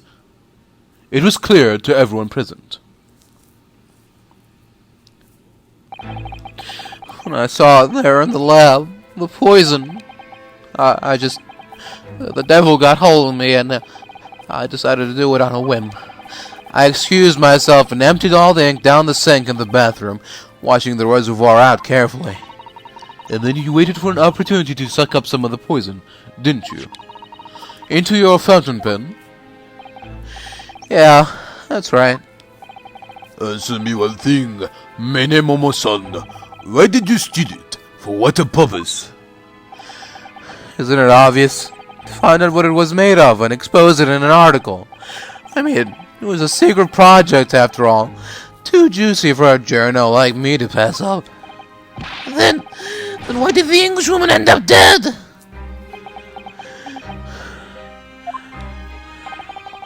I went into that hut intending to quiz her on her situation. That's all. As a reporter. A known killer, enjoying full freedom, evading justice by leaving the country. I told her what I thought about it. And she just laughed in my face. Oh, what's this? A Far Eastern caveman purporting to practice journalism? Really, you must learn the difference between reporting and listening at doorways, you ignorant plebeian. What did you just call me? This country, with its pretensions to a justice system, to a free press, it is really very depressing. You see our superior ways in the West, yet you lack the mental capacity to emulate them. Get out of here, you elf. Get out, and crawl back into the cave you came from. But that's when I remembered about the deadly poison I happened to have in my pen at the time. What a terrible tale. In my head, I knew I should just get out of there as quickly as possible. But I couldn't. I couldn't let her get away with what she'd done. She clearly had no remorse at all. I suppose it was my Journo spirit getting all fired up.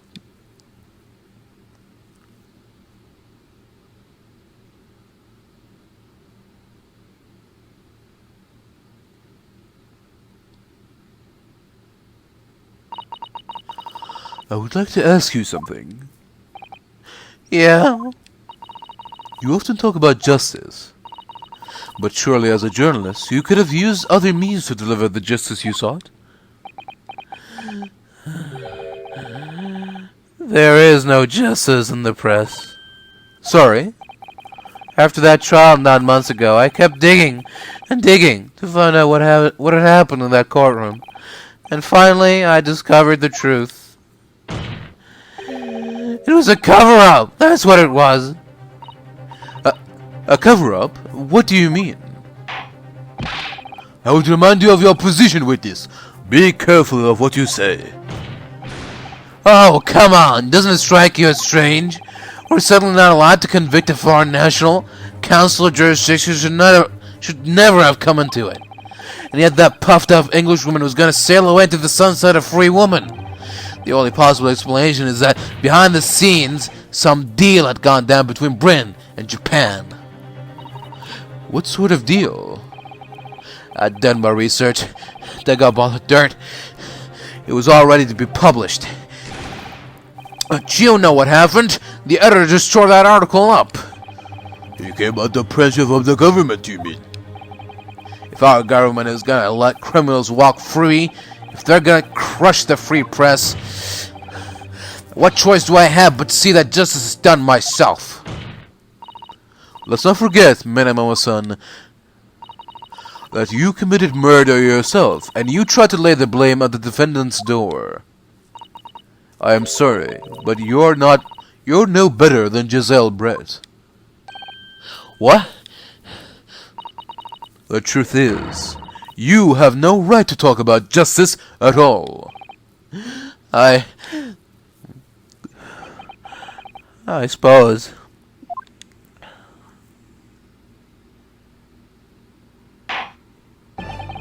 It would appear that we have reached a conclusion in this trial at last. Counsel for the defense, Taro Naruhodo. Oh.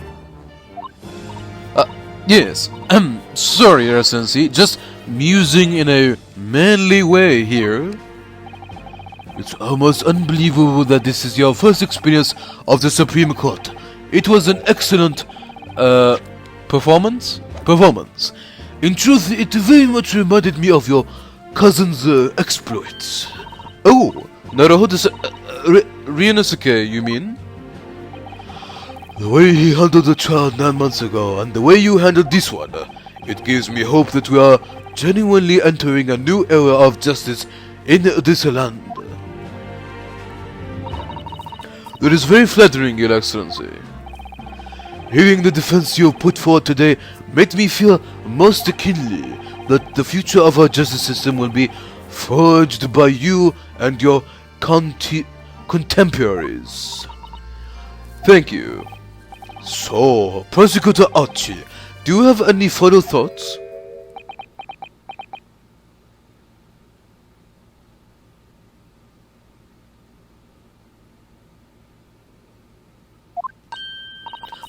Prosecutor Aochi? I, Taketsuchi of the Aochi clan, have been bested by a callow youth, not once now, but twice. If there was any shred of my former self left, it has withered and died here today. Gosh, your journey to cultural enlightenment sure took a while, didn't it? Silence! Rather than living on in shame, I will end it all now with this blade. For that is the true path to Aochism. Aochism? One hopes that the only way in which he'll be modeling himself after the witness.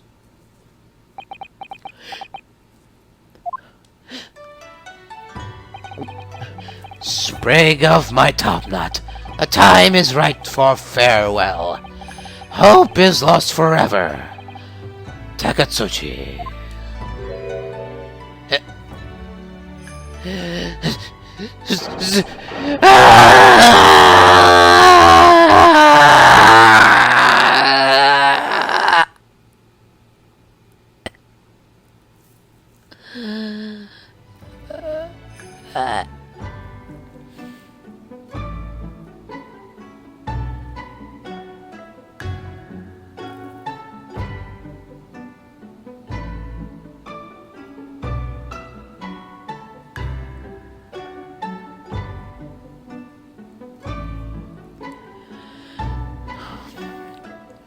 Rest in peace.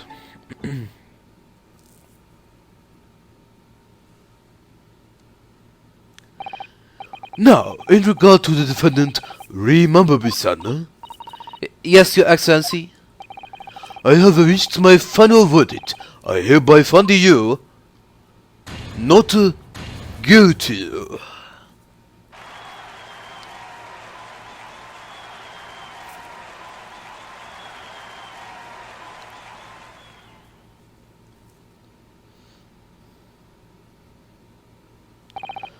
Court is adjourned.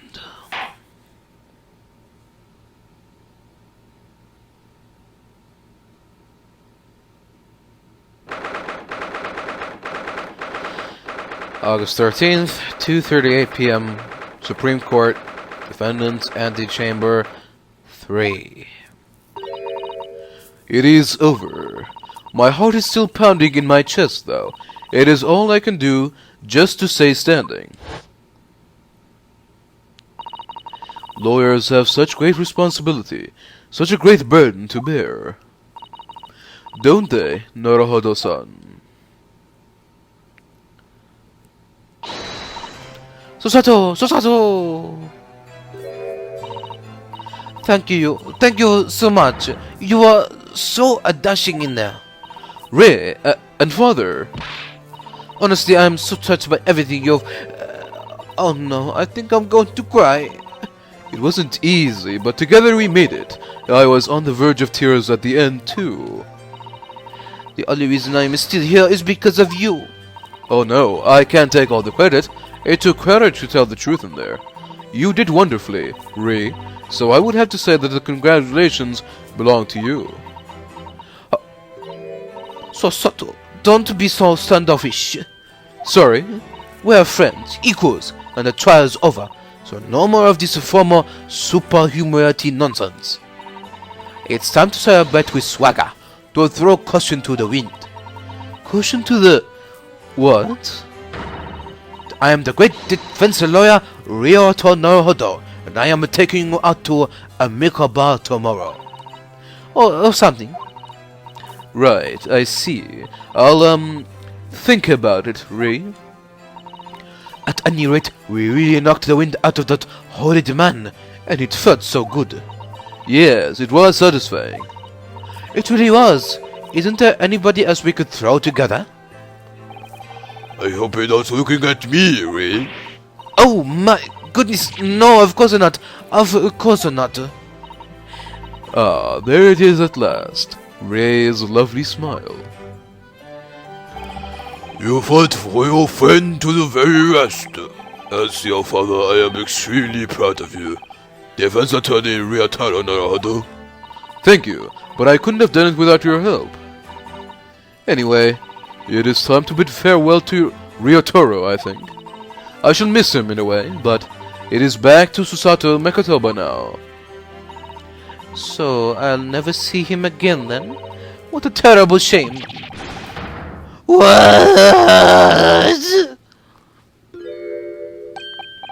What is happening? Ah, Susaki-san and Inspector Hazunaga. I do hope you've been keeping well. Is it really you? Yes, I had to change my appearance for, well, obvious reasons, I hope. But it's me, Susato Mekatoba. I don't. So dashing, so divine. No! Doubly dashing, yes, and devilishly divine. Just look at you. I had no idea, Miss Susato-san Esquires, that you are Locumster Naruto-san's Esquire's cousin. Astounding ace attorney! Poor Susaki-san, so confused. I still remember the first time I ever met him. He was in a prison cell in London. What an extraordinary conundrum it was that the unwitting student from Japan found himself embroiled in. But after Naruhodo-san's skillful defense at the Old Bailey, Sasaki-san was free to return to Japan. And now he seems to have earned himself great fame as an author. I am stunned. That is a truly impressive disguise. Even I had no idea, and I'm a chief inspector at the police bureau, who came up with Mr. Turtle, no less. I'm not sure you should be admitting to that, Inspector.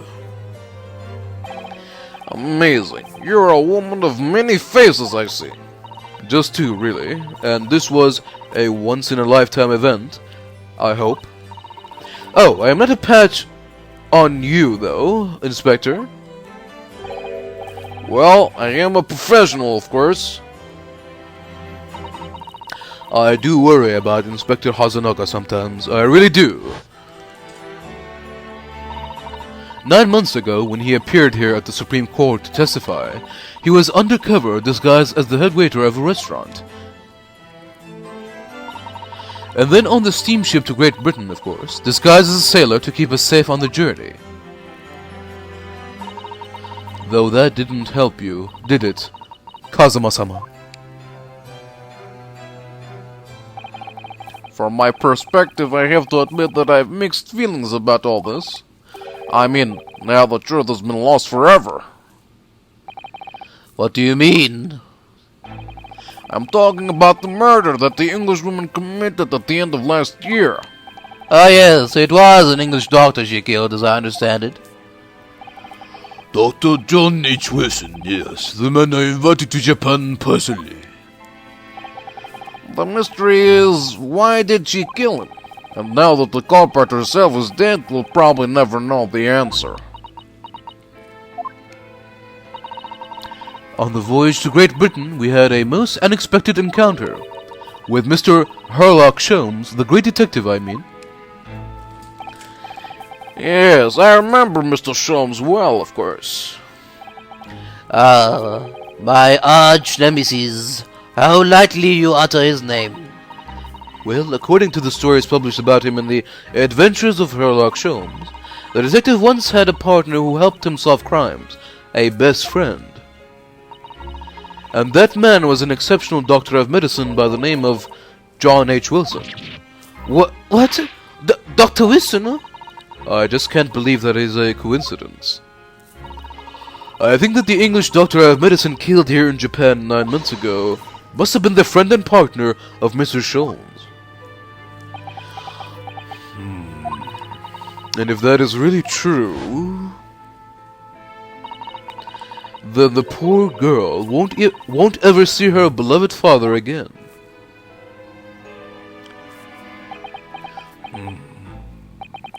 As you know, I traveled to Great Britain once myself to study. It was around the time you were born. Yes, grandmother told me about it. On returning to Japan, I took up my professorship at the Imperial Human University. But I also serve another role as an advisor to the government on diplomatic affairs. Yes, I was aware of that as well. In that case, I am sure you understand that there are some confidential matters I cannot divulge to you. Could you just tell me one thing? Why did you summon me back to Japan? It has been 2 months now since I returned. When I left England, it was because an urgent telegram had arrived from Japan. It said that you collapsed with a high fever and you were growing weaker by the day. What? Where did that news come from? That is what I'd like to know, because after that long sea voyage, I found you in fine health, Father. Was there something in Great Britain that you perceived might inconvenience me in some way, or harm me? That's really the only explanation I can think of. Dear me, do you reserve your most cutting words for your father, Susato? I am sorry, my dear. I simply can't... Let me go!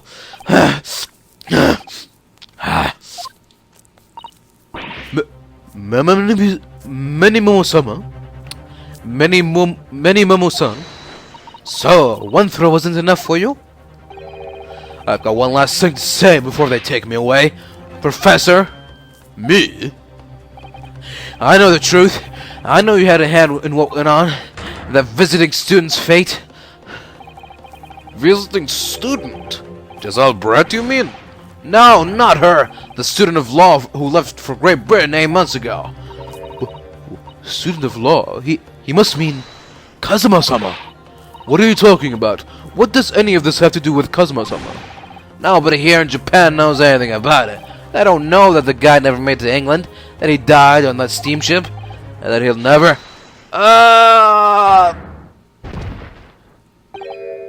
Well, I didn't expect to find him in here. What were your officers playing at? Terrible, Your Excellency.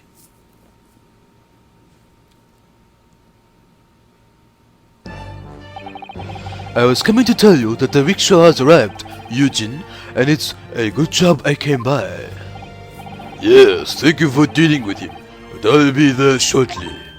Oh, Your Excellency. The trial's over. I'm not Your Excellency anymore.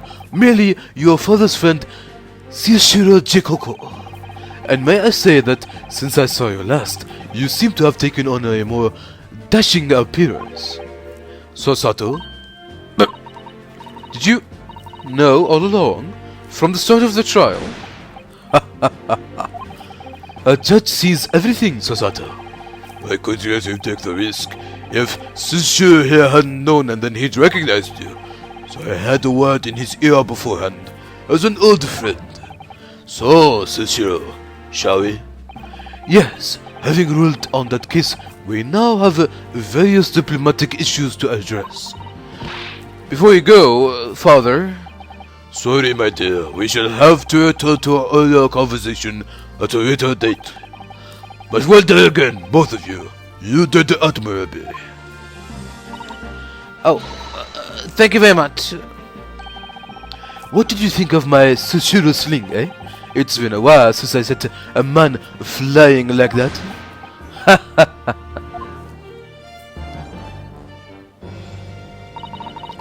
Whatever could Father be hiding from me? About Giselle Brett? About Dr. Wilson? And now it seems, according to the reporter, about Kazuma-sama.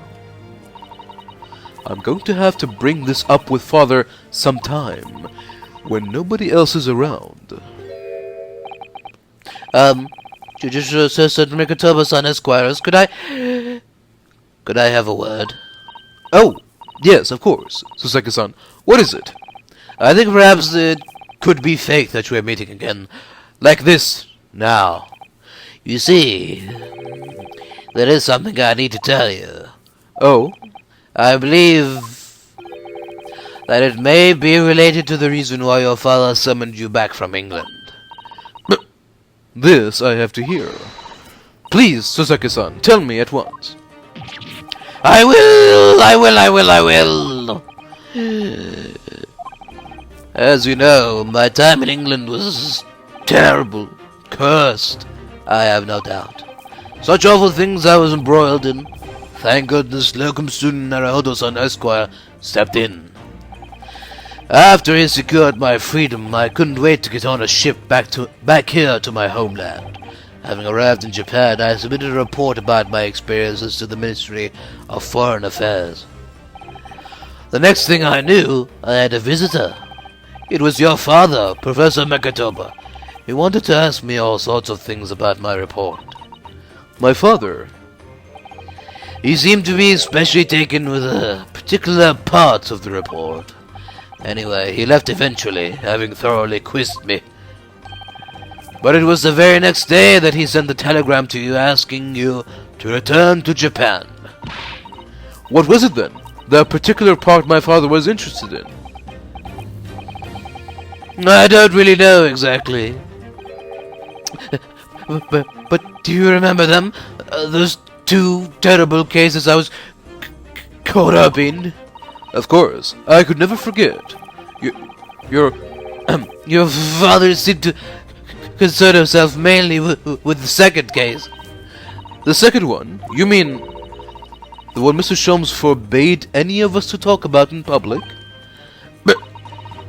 Which is why the only case involving you that any member of the public is aware of is the first. Well, I don't care. I don't have to listen to what that dastardly detective says. Anyway, the point is, it seems that case somehow holds the key to all these curious unanswered questions. That horrific, hideous, heinous case. The case of the haunted lodgings.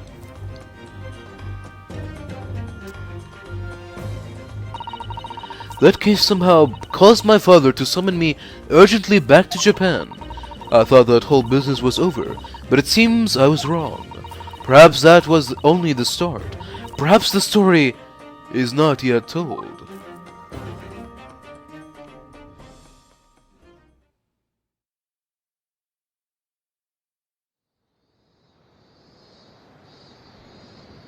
So, the mystery of that English woman's death is solved, thank goodness. And having stood in the Supreme Court now, I think I can comprehend a little better. How you must be feeling as you fight for people's freedom in a foreign land, Naruhodo-san.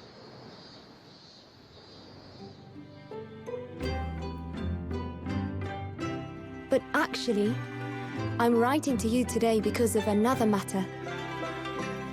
I met Soseki-san and we talked about that second case he was involved in. Father has said nothing to me, but I feel certain of it. That case holds the key to some great unsolved mystery. My notes on the case should still be in the office, tucked away at the back of the shelves on the left. Perhaps you might like to look over them again. Today, for the first time this year, it feels as though summer has arrived. The sky is a brilliant blue. It makes me long to see you again. Yours, Susato.